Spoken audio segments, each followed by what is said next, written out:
Hello, my name is Kelly Garcia. I wrote a book called My Life with Angele. It hasn't gone to print yet, and it hasn't been finished editing yet. But I wanted to read aloud the book, chapter by chapter, so that I would breathe to life this book that I believe the Holy Spirit has helped me to write. In so doing, the Holy Spirit has an intention for the work that was written. So in the editing process, it is helpful to read aloud the work so that it might be brought down to a proper size. My daughter Julie and I spent several months last summer editing just a few chapters because it's a lot of work. It's really detailed. The editing process is a very detailed work. But I wanted to read aloud the unedited work because it's more like how I speak. And so when the book finally gets edited, it'll sound a little bit different than, because it's going to be cut down to size. So I'm going to read Angele's World, which is the name of the first chapter of the book, My Life with Angele. As the weather began to warm up in a typical Southern California springtime, my thoughts were preoccupied with my daughter's final days of her senior year of high school and the end of my 20th year of homeschooling her and my 4 older sons. It felt like there was a change in the air, and indeed a shift was coming. This season in my life was coming to a close, and a new season was about to begin. I sent 200 emails to Angele's daughter, Kathy. And this email that I'm going to read aloud is just a paragraph of how excited I was to finally meet her mother. Email to Kathy, April 30th, 2013. Hello, Kathy. I'm excited to meet your mom today and build a relationship of trust with her. My personality is easygoing, yet strong enough to have people take comfort in and lean on my leadership, a dependable person. How could I have known I was stepping into destiny? After many months of anticipation, the day had finally arrived to meet Angele Jack at the home of her close friend of over 50 years. Marion Mitchum and her mother, Flora Mae Daly, had arranged a lunch for my daughter Julie and I to meet Angele. Little did any of us know the pages that would be filled with the story of my life with Angele. Everyone who met Angele Jack fell in love with her. She had an easygoing nature about her and was grateful for all that she had. She was a very giving person, sharing what she had and often more than what time and money could afford. She worked tirelessly in various ways of serving others. The inner core of Angele's character was based not only on a desire to please people, but to be a pleasing person, to guard one's character from fault, and to be an inspiration for others to follow. This was her life's creed, not just a passing phase or a seasonal decision. She wanted to please God by loving others. She resolved that loving others meant not judging others, but rather thinking the best of them despite any circumstances. In her elderly days, she was just so cute with her ready confessions of faith and gratitude, always being thankful for her health, her family, and her Lord, and never missed a day of thanking me for what I did for her. Angie, as she was called by her church family and friends, was quiet and reserved, a woman of dignity and grace. She was also a resilient and tenacious woman. With the help of her family and continuous care, Angie completely rehabilitated from breaking her hip 2 years before I met her. Her mental clarity, stamina, and willpower convinced Angele's twin daughters, Kathy Murray and Chris Dortch, to give their mother her independence back by hiring me to come for only 5 hours per day after her around-the-clock care was being dismissed. She had around-the-clock care for almost 2 years since her fall. At the age of 96, Angie needed to be looked after, but just for the chores and errands and to be a friend to her. She was very capable of living on her own and managing her own personal needs. Only her short-term memory loss was an issue, though it didn't threaten her personal well-being. 2 days after coming into her life, Angie and I were sitting together on her front porch, full of plants and sunshine, talking away like friends. I know it's not a proper work ethic to bring up your own personal issues, but it would soon prove to be the glue that bonded us together because she felt needed. She still had advice to give, and she enjoyed my company. I can be pretty animated and expressive, and I asked plenty of questions that would solicit her thoughts and contributions into the joyful time of visiting as friends do. She and I would spend the next 4 years engaged in many different conversations that filled a longing in both of our hearts. We had much in common and felt right at home with each other. At the end of every day, when we parted, I would kiss her on the forehead and tell her I loved her, and she always thanked me for what I did for her. With sincere gratitude, she continually acknowledged the measure of love and service I had toward her, by saying more times than I can remember, "Thank you for the kindnesses you show me." I worked with her forgetfulness and was astounded by her strength. She grew to trust me because I supported her mentally, emotionally, physically, and spiritually. As I got to know Angele, I learned that there wasn't much that made her angry, but she worried about some things, and oftentimes that stress in her body would lead to anxiety. Anxiety created confusion in her brain, and thus began my education of the various issues of memory loss in addition to the things I learned about her life and personality. My tasks were to drive her to her women's Bible study on Wednesday mornings and Saturday services at the Seventh-day Adventist Church in Corona, California, and to take her to her biweekly hair appointment, besides caring for other small needs. When attending her Bible study, she would proudly read the Bible aloud in turn with all of us. As her hearing loss increased, especially after losing her hearing aids, she became disappointed that the others weren't reading as loud as she needed them to. She would try to set an example for everyone to speak up louder by increasing her own speaking volume and enunciating in hopes that the favor would be returned so she could better hear her soft-spoken peers. One day, while seated amongst her friends in Bible study class, she was expressing to me this disappointment of them not speaking up, saying, "Why don't they speak up?" not really being aware that everyone could hear her. On our way home that day, I told her, "If ever you decide you don't want to come anymore, just let me know. We don't have to come if you don't want to." And she answered, "Oh, no, not me. I'll still go. I don't want everybody asking about me. Why didn't Angie come? Where's Angie? No, thank you. I'll still come." She was a hoot. Angie had been a member of the Seventh-day Adventist Church her whole life. She was raised through the education of their church schools during her childhood in Panama, then Costa Rica, and afterward in the United States for their higher levels of education. She spent her last 70 years in the Corona Adventist Church in California. 40 of those years were spent ministering to the children in their youth programs, most notably the Pathfinder Club, in which she encouraged the character growth of hundreds of children who passed through the program. Angie and I both loved the Lord and our families, and discussed how we found great fulfillment in teaching children. Angie and I came to learn the many ways in which we made a good pair. She loved going for rides in the car, and I enjoyed driving.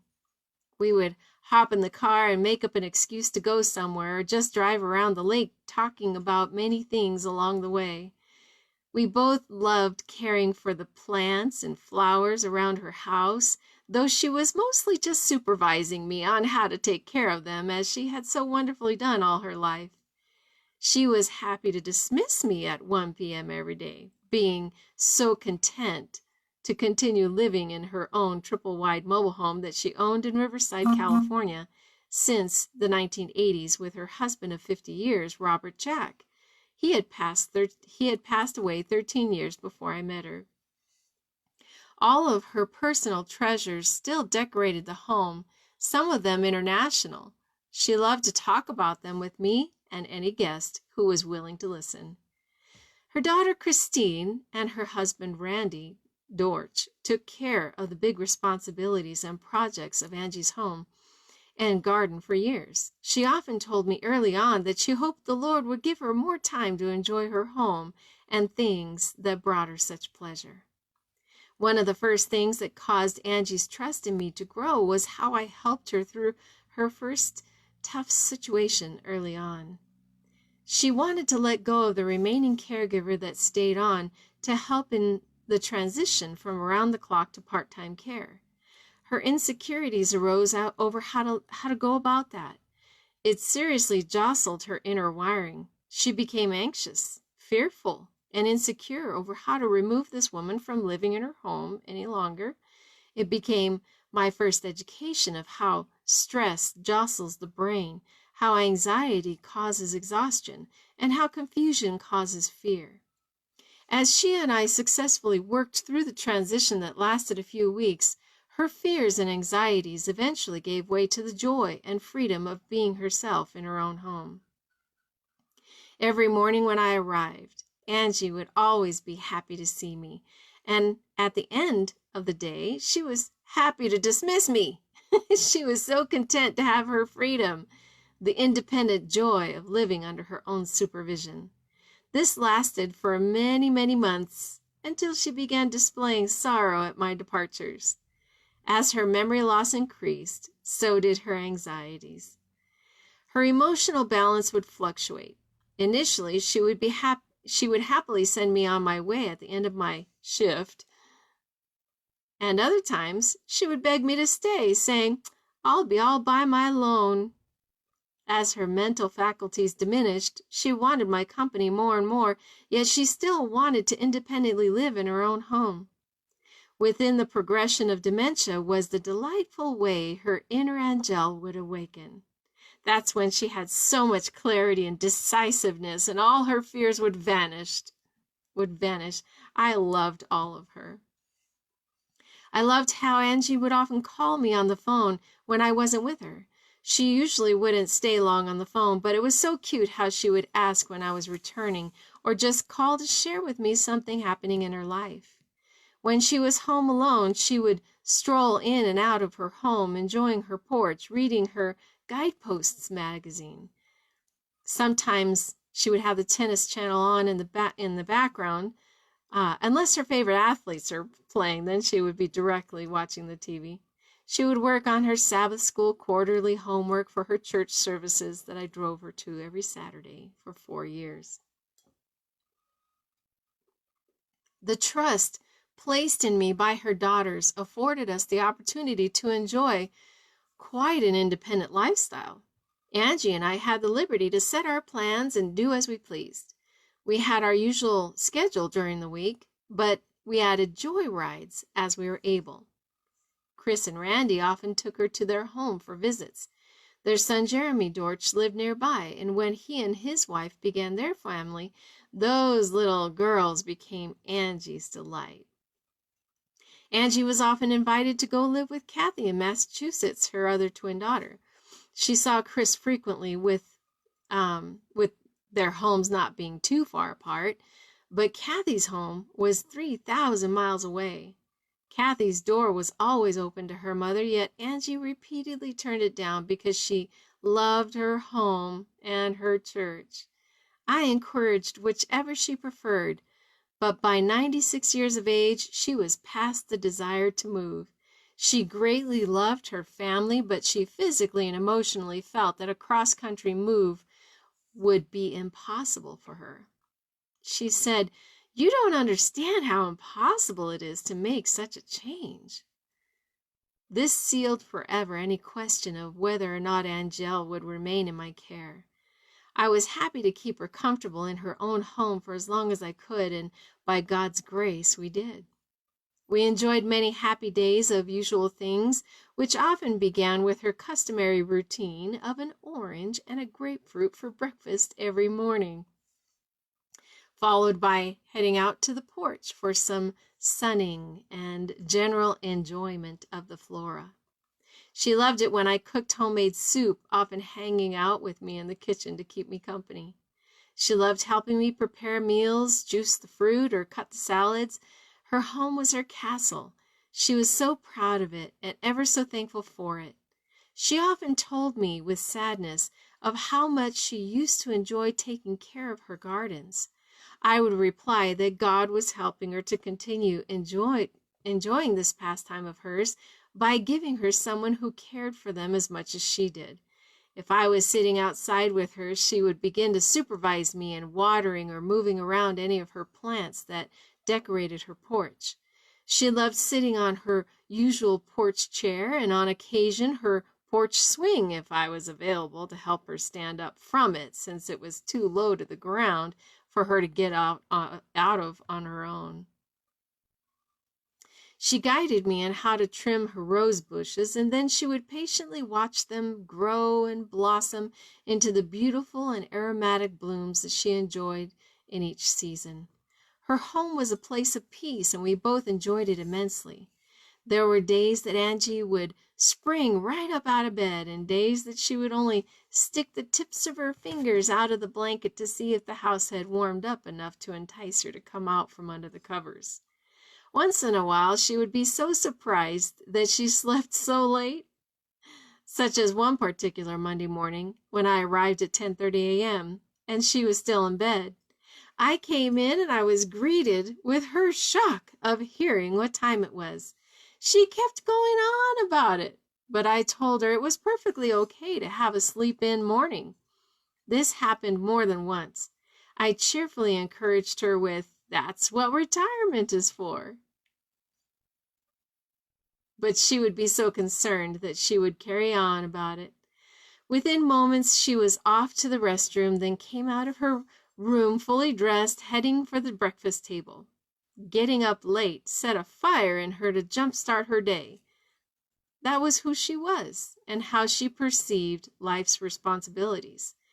I loved the way she still primped herself in her bathroom mirror or my car's passenger mirror, and she'd be worried about her lipstick color and whether it was applied right, and she was still concerned of whether her attire was neat and orderly, as well as mine, of course. The way she ordered her day was in the same category. It was unacceptable to her to sleep in so late and was in a hurry to get her day back on track. I just loved it. Sometimes I wondered if she was insistent on getting her day going because it was within her inner wiring to not get old or to act like she's aging or slipping into a decrepit state. That would go against her nature, against her inner wiring, against her will and determination. Angele had so much stamina and desire to live life. I once suggested she take a nap one afternoon because of a little illness that kept her up that night, and she ardently rejected the notion, saying, "No, that's not me." She was an enigma. I think so many of her ways contributed to her longevity. Most notably, her careful tending of a good attitude, her thankfulness, her faith, her care of her parents and her husband, her healthy upbringing of good eating and good healthy living, growing up in the sunshine, keeping physically active throughout her life, eating right, and being so stubborn. After Angie and I had spent 2 years together, Angie being 98 years old at the time, she still astounded me of her cognitive and physical abilities. She still had so much purpose in her. She was driven, thoughtful, kind, and mindful of many things. To see her make her bed with such care, I don't know why it was such a beautiful thing to me. On shower day, I was expected to put fresh sheets on the bed, but she instructed me to just turn the sheets around every other week because she didn't sleep on the other side of the queen-size bed. She would come and helped me tuck in her bedding and fold the bedspread over her pillows. She was so meticulous with smoothing out every wrinkle out of the sheets, tucking and pulling things into their proper place, and then carefully positioning 2 accent pillows, followed by the final artistic touch of her pleasing love pat, as if to suggest everything would stay put because of it. That spoke volumes to me. I thought Angele Jack was a work of art. So many people don't realize the beauty you add to your inner self by caring about the things around you. In the emails I sent to her daughter Kathy, I shared with her what we did, where we went, what Angie and I ate, the conversations we enjoyed, and what I continuously learned and loved about this precious lady. I sent this email to Kathy June 13th, 2015, 2 years after I had been caring for her. Your mom is still so physically capable of so many things. She still washes and stacks her dishes, keeps all her areas organized, and still prefers her attire in perfect order. She waters all the plants she can reach, enjoys my kitty, and worries enough about her sneaking out so that she watches for her before coming and going through the front and back doors. She takes care of all her needs in the restroom and primps herself at the sink every morning and evening. She still smooths out any wrinkles I may leave on her bed after making it in the morning.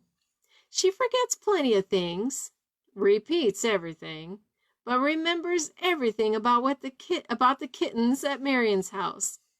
Angie and Flora May couldn't remember if they had paid me for the one taco they each ate, and Angie repeatedly asked me what it was that they did eat. But she never forgot that my husband called during lunch.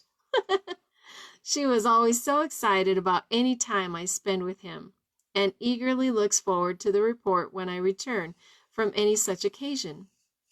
She still cheers me on. I think her mental fortitude is her staying power. To me, Angie was so easy to talk with, but to others, talking with the elderly can often be an exercise in patience and creativity. Conversations might be short-lived because there isn't a volley of information for one reason or another. It could be that the older person isn't interested in the subject matter, or they can't hear the conversation clearly. I would find that if Angie knew the subject, she would interact. If she didn't know the subject or couldn't hear it too well, she would ask for the information to be repeated a lot, or she would kind of check out.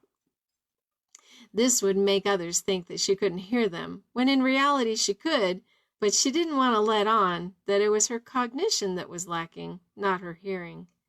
When in a group of people, such as when we visited her house in Lake Elsinore, or other family in Laguna Beach, or at the big gatherings at Chris's house or Marion's house, there would be such rapid-fire conversations that Angie couldn't hear us or keep up with us. We would try to include Angele by speaking close to her, such as when her niece, Courtney Berry, and I would position Angie right between us at Angie's kitchen table, and we would talk to each other loud enough so that the three of us were all engaged in the conversation. But after a while, either Angele's cognition, or her hearing, or her interest would give out, and she would slip back into her introverted space and be content to just be around those she loved. I learned that memory loss is sometimes brought on by emotional issues, such as stress or anxiety, and is often accompanied by confusion. It may all be different ingredients of the same diagnosis, but I was always amazed at the grace with which Angie handled situations. There was an episode one morning where she had a bit of confusion happening. She was asking if that day was the day she was going to see her dad. I told her she must have been dreaming about her dad, who was long since gone. Maybe she was thinking about her son-in-law, Randy, who sorrowfully had just passed away 8 days before. A few hours later, when we were about to leave the parking lot of the hair salon, she became emotional and wanted to go to Chris's house. So I called Chris so she could help her understand that she was busy taking care of the details for Randy's memorial, and that would be in her home the next day. After they hung up, I watched as I saw Angie exhibit such an amazing resolve to understand, forgive, and be thankful, and not to be a bother to anyone. I have known of no other person on the face of the earth that is as gracious as Angie would be in the face of disappointment, nor any person in her age bracket that could show such social graces or emotional resolve and control as Angie would. I knew firsthand how her emotional stress would bring about mental confusion, but the level of understanding she had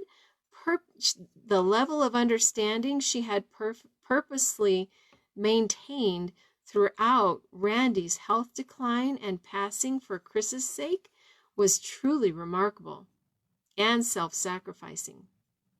The number one reason was Angie's own personal willpower. Her resolve was amazing.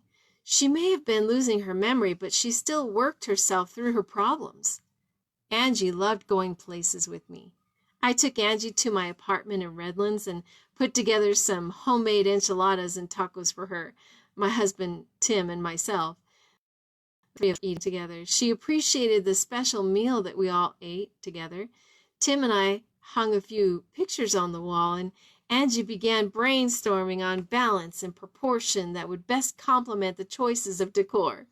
She would instruct us by saying, "Well, this picture should be level with that one over the table," and Tim would reposition the piece against the wall, and upon her approval, he nailed it in.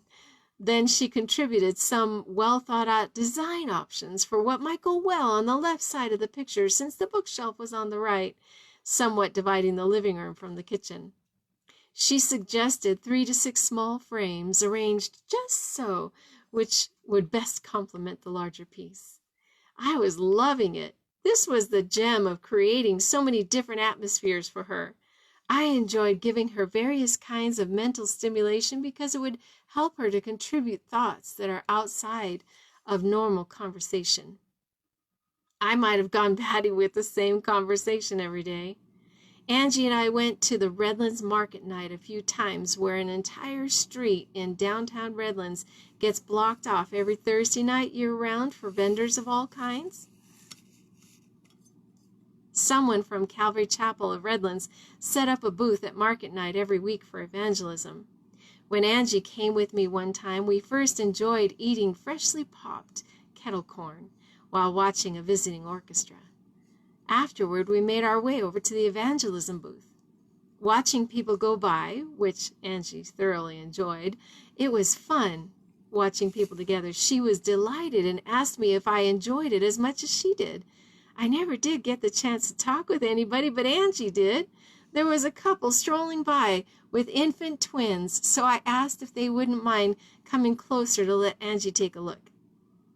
She adored the fraternal twins, of course, telling the parents a bit about the twins in her family. After the little family left, the husband came back and asked Angie for advice for raising his twins. Her main points were, well, my parents were religious, and we ate right, and we did right. And I prodded her for some of her other usual statements about growing up in Panama with all that sunshine and stress-free childhood living with fruits and vegetables right off the trees and plants. Angie, at 99 years of age, was the one doing the evangelizing. The one thing she never wanted to do was lose her privacy. And this was one area that exercised the limits of both our emotional control. I did everything I could to help her keep her dignity with her shower time, but I continually had to convince her of the necessity by using a creative answer every time.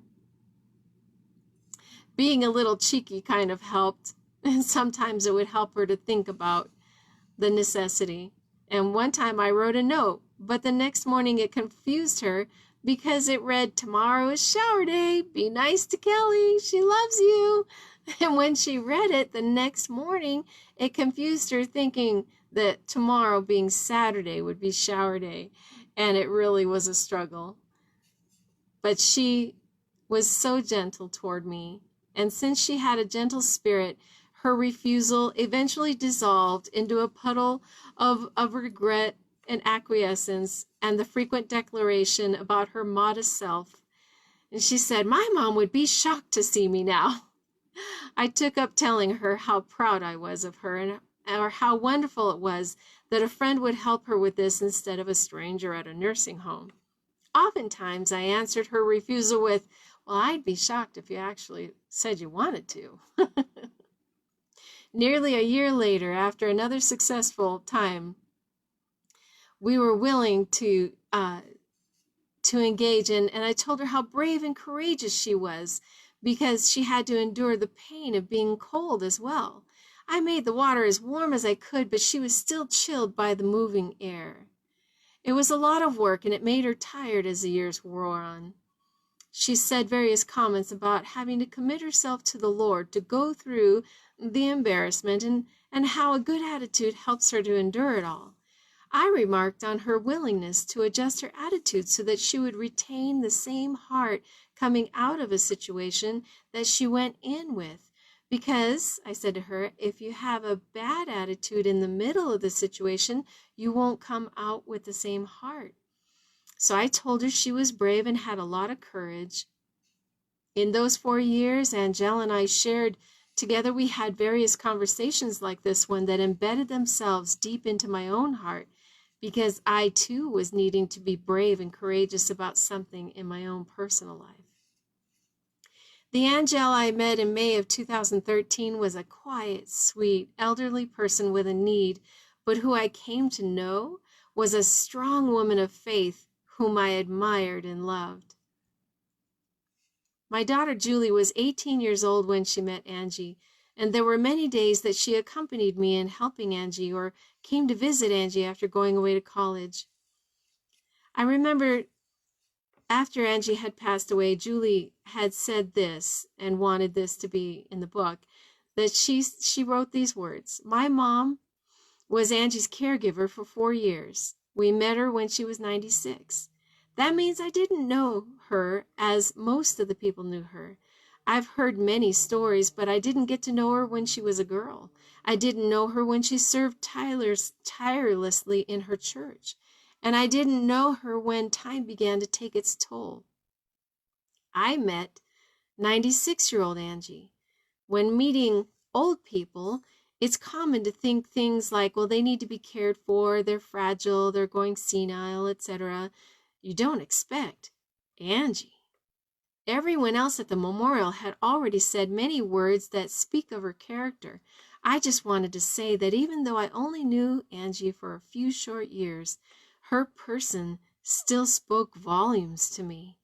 The gratitude she expressed for every kindness, the way she doted on the cats, the way she actively played with her youngest great-grandchildren, the way she just adored her church, and certainly, not least of all, the way she continued to impact everyone around her to her dying day.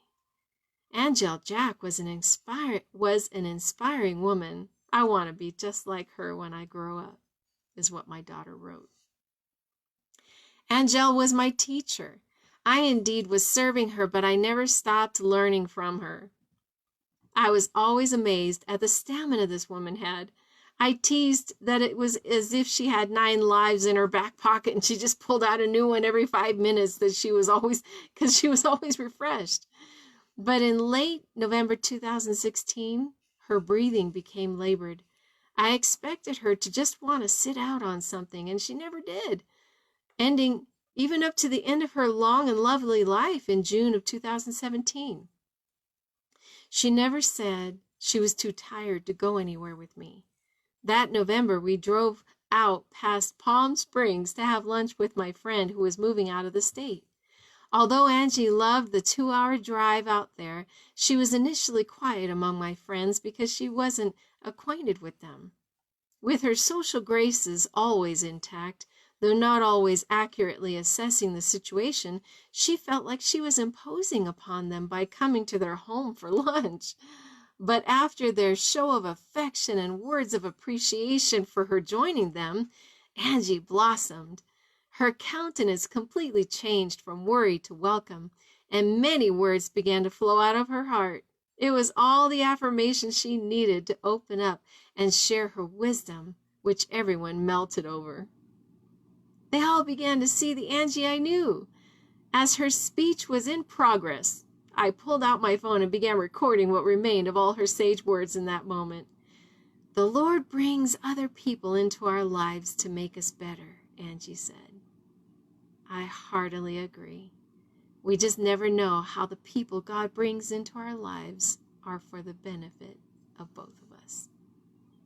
After that full day in November of 2016, gallivanting around with me from Redlands to the Salton Sea to just beyond Palm Springs, and Angie and I headed home to Riverside again. And though she forgot most of what we did that day, she never forgot I was spending the night at her house. She trusted me as a friend and also treated me as a guest. When we walked into her home, her hospitality kicked in with some pieces of memory missing. After serving her for 3.5 years, she led me to her bathroom, carefully guiding her walker around to show me how big her house was, saying, "This is my bedroom, and here is my bathroom with my closet. It's a nice closet." And a smile grew on my face. She strolled over to the pots of African violets that I had been growing in her garden bathtub for months, and she talked about them, mentioning the ones that are finally blooming. And then she showed me her shower. I was really very tickled at the tour. We made it back to her bedroom, and she turned right back into the bathroom, and she did the tour all over again.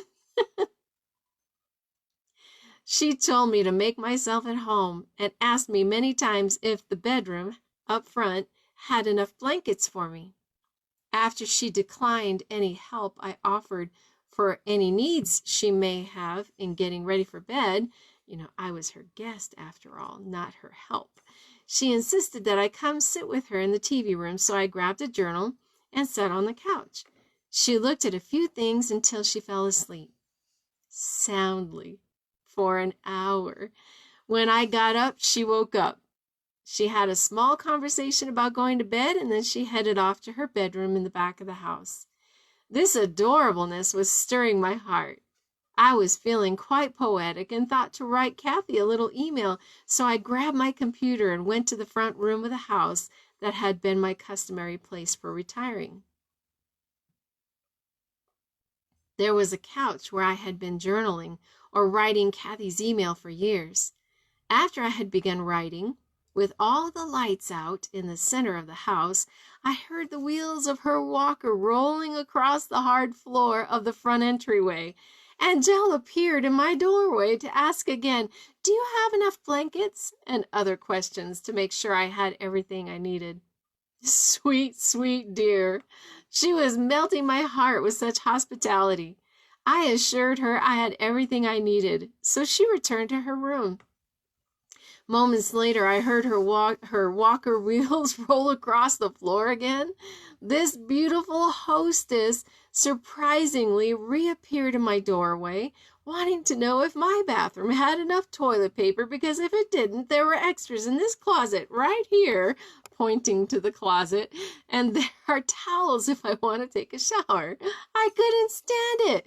She was rocking my world at this point. I had a perpetual smile on my face for all this cuteness. I was so moved by the entire day of seeing Angele in all her loveliness. From the afternoon of sharing sage words with friends to the evening's evidence of her tender love and trust with me. This tender love and trust between us. My heart was filled with thoughts of every wonderful thing about her and all the years she had lived in this home, caring for guests as well as her dying parents. My soul was moved to write a poem to Kathy because I wanted her to have such a day with her mother when she came the following week from Massachusetts. I wanted her, and now you, to experience all that remained of Angele's world. The poem is called A Wish for You. I wish for you a night like tonight, when your mom is all things Angele. her mind and heart displaying every wonderful thing about her. Her feet shuffling across the floors she has traversed for decades, inspecting her surroundings or pampering her guests, answering the call of the first voice she ever heard, or decorating for the holidays. I wish for you a day like today, when the depths of beautiful words of wisdom come tumbling out of the storehouses of a carefully tended heart to eagerly listening ears, when the thrill of friendship leaps out of her bright eyes like a sunbeam through the clouds, and loneliness is washed away by a mutual love. I wish for you a morning like the morrow, when the sun arises from its slumber and splashes color over all the dim shadows, revealing the joy and anticipation of adventures our eyes will yet behold. For where hope arises out of hidden places, and the King of glory comes forth in all his glorious array, it is there that the heart rejoices and sorrows are all washed away. For truth shall reign for those who by patient continuance refused to doubt, but believed in the beauty of the love of our eternal Savior, as Angele has done her entire wonderfully beautiful life. That is my wish for you. That is the end of chapter 1, called Angele's World. It displays who Angele was, what her world was like. It's the unedited version, and when I get the opportunity to get it edited and published, it will be corrected into its proper formatting. But thank you so much for letting me read it aloud to you. That's chapter 1 of My Life with Angele. God bless you.